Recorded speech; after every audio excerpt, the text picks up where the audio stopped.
Ako si Rodson Cordiga Igot, usa ka LGBT, usa ka drug addict, usa ka rugby boy, usa ka street kids, usa ka bugaw, ug usa ka akyat bahay, ug usa karon usa ko gibag-o sa Ginoo.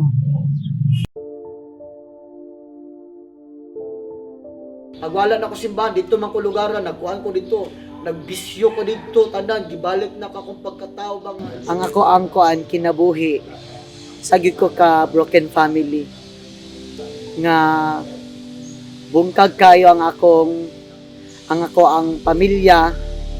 Nabot ang panahon sa akong kinabuhi nga akong papa nangabit, din akong mama murag nawala ang paglaom sa kinabuhi. Ikaw malipayon, ako malipayon, kitang tanan malipayon, sayaw, sayaw, jutay, kamot ikaw ay kaway. Naabot ang punto sa mong kinabuhi nga nagbulag-bulag mi sa akong mga igsuon. Ang usa giadapt, ang usa namatay. Kaming duha ka igsuon gipaadto mi Cagayan nga wala pa mi kamong sa mundo. Unsay ang imbuhaton og naabot ang panahon nga naabot mi sa Cagayan, gihatag mi sa laing nga tao. Mga igsoon, I'm broken family. I have 4 brothers. Upat mi ka igsoon, 10. Akong papa ug akong mama nagbulag tungod sa droga. Naabot ang panahon mga igsoon nga wala pa mi pamuot, nabungkag ang among pamilya o nahitabo mga igsoon nga akong igsoon giada og laing tao, then akong igsoon namatay, then ang usa ka igsoon ako adunay damage sa mind. And then dito nilayas ko, naabot ang panahon nga natulog kog dalan. O dito nga takna nga nailan ako ang usa ka amiga nako nga bayot nga dito ginakuan ko niya ginaistoryahan, no. Iya kong nabot ang panahon nga usahay gi-encourage ko niya inana. Nabot gid ang panahon nga dito ko nakakaton nga nakasulod ko anong mga butang sa pagka-LGBT. Dito mga igsoon nga dito ko nga mura kog nakuan gyud ba na nakuan sa akong kagalingon nga nalibog. Diin nga nakaingon ko nga wala nagyud kay kuan, wala nagyud ka nang paglaom sa akong kinabuhi. Dito nasudlan nako ang mga butang dili ta angay sudlan nga nakakuan ko nakahimo ko ka ng kuan paggamit og kanang mga lalaki, no. Nakaingon ko ba nga dili lang gyud kaayo usa ka laki or 5 ka lalaki nga akong gigamit nga kung sa ako alang ko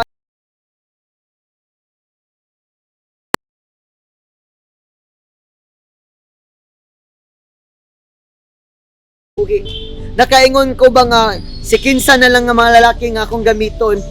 Nabot ang punto nga na maligya kog dungog. Nabot ang punto nga mga 14 years old nga mga babae akong ibaligya sa mga Koreano.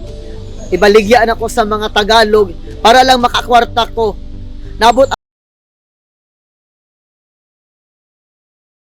nagbin ako, nagsigarilyo, nagmariwana, sigig inop. Naabot ang panahon nga naabot pod gyud nga ang kuan kana bitong gitawag nga akyat bahay. Ito mga igsuon nga nakaingon ko nga nganong gisunlan ako ng mga butang nga mga igsuon kay tungod wala na ko kasabot kung unsay akay na kong buhaton. Sa tinuod lang igsuon, no red gyud ko, wala gyud kay pinag-aralan sa akong kinabuhi. Grade 4 ako mga igsuon. Ma-imagine ako nga mag-eskwela ko kaniadto nga walang-wala kaayo ko. Magsulat ko, manghita pa ko kanang papel sa traskan, manghita pa ko kanang kuan, lapis sa traskan, kanang mga putol. O sa human akong eskwela mga igsuon, dito na ko muli sa kalsada maghanig og karton. Makaingon ko ba nga dili na nako masabtan ang akong kinabuhi kung unsa pay angay na kong buhaton. Dito maigso nabot ang panahon nga nagwala ko. Nabot ang panahon nga gusto na gyud kong mamatay. Gusto na gyud ko bang nga mawala sa kalibutan mga igsoon. Mao na nga nabot ang punto nga akong hapit gyud nabot ang punto nga ako nang gikaon ang droga sa akong baba, no? Nga sa dihang gitaktak nako ang droga sa akong baba mga igsoon, nga dito gyud nga mura na kog nawalaan og pamuot sa akong kaugalingon, nga sa dihang gikaon nako ang droga, nakita nako ang dalan nga nahimong baraha, kay hilig man kay ko anang mga butanga, magdula og tungit, magdulag karira. Nabot ang panahon nga hapit ko mabuang. Dito mga igsoon, nasudlan gyud nako ang mga karmaldumal nga makapadaot sa akong kinabuhi. Sa tinuod mga igsoon, wala pa gyud ko na kontento sa kuan sa akong pagbuhat sa pagkadaotan. Nag-afam ko, nisulod ko anang bahina, akong gisulayan, nanimpalad, na makalingkawas anang nga bahin. Umaigsoon, dito na ko gisidlan nga akong lawas, akong gipakita sa mga apam, nga diin nga gibayran nila ang akong lawas, no? Ana bitawng mangilad sa isig ka tao. O dito igsoon nga nakita nila akong kinataw, ubo ko sa ilahang kuan kam dito mga igsoon nga ang tanan ako madawat nga kwarta ako rang idroga, iinom, kanang gusto ko ba nga mawala ang problema bitaw sa akong kinabuhi. Dito na ko na-realize nga wala gihapoy padulngan akong kinabuhi. Nay one time igsoon nga sa sapa igsoon nga grabe na kay ko kaniwang, nagsuka kog dugo atong nga time, nga sige kog hilak. Alas 12 sa gabi nga sige kog hilak mga igsoon. Kanang lugar igsoon nga once nga motungtong na gabi wala na moagi din na kay tungod igsoon nga daghan kaayo nga mga tulisan ang taong moagi din na gyud makuan gyud maisnatan gyud mga igsoon. Dito naghilak ko anang tungang gabi sa alas 12 nga wala na ko kasabot nga nangita gyud ko kanang kuan bitaw paglaom sa akong kinabuhi. And then mga igsoon natungtong ang alauna sa kadlawon. Dito na usa ka babae nga puti, nindot og sanina, humot, guwapa mga igsoon. Yang sige ko hilak, ninaog siya sa hagdanan og diin niagi siya ng dapita og nilabay siya sa akong tungod og sige kog dangoy-ngoy og niingon siya sa kuan, niduol siya og niingon siya sa kuan. Wala siya laing giingnan ko niya nga gihigugma ka sa Ginoo. 3 times niya giingon mga igsoon nga gihigugma ka sa Ginoo. Dinigsoon ako, gingnan ako siya nga ayaw ko gaksa kay baho kaayo ko. Wala ko'y paglaom sa akong kinabuhi. Dito mga igsoon nga gingnan ko niya nga kung sa mata sa tao wala kay paglaom, pero sa mata sa Ginoo aduna kay paglaom. Dito mga igsoon nga gingnan ko niya nga kung magpabilin ka ng lugar, walay mahitabo sa imong kinabuhi. Kumukuyog ka nako, awason ka sa Ginoo. Dito igsoon, i-decide ko nga iya kong giagak padulong sa simbahan og diin nga naabot mi siyang simbahan. Usa ni siya ka pastora, si pastora Sally nga usa ka pastora sa NGCA New Generation Christian. Diin nga iya kong gipasaka sa simbahan og ang iyang giawit nga kuan na gitar siya, iyang giawit nga alawiton mo ang dalampanan nga nindot kaayo pamation nga gihupay sa Ginoo ang akong kasing-kasing og sa diyang nagumanmig awit nga sige kog hilak, iya kong gitagaan og Biblia.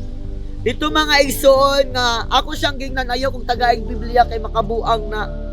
Din mga igsoon gingnan nakaingon ko sa akong kagalingon nga nasulayan ako ni dito mga igsoon pag uklab unang encounter nako sa Biblia, unang nakong nabasahan diya gid sa Mateo 11:28. Ningon siya nga duol kamo kanako kamong tanan nga gikapuyan o gibug-atan sa inyong gipas-an kay papahulayon ko kamo.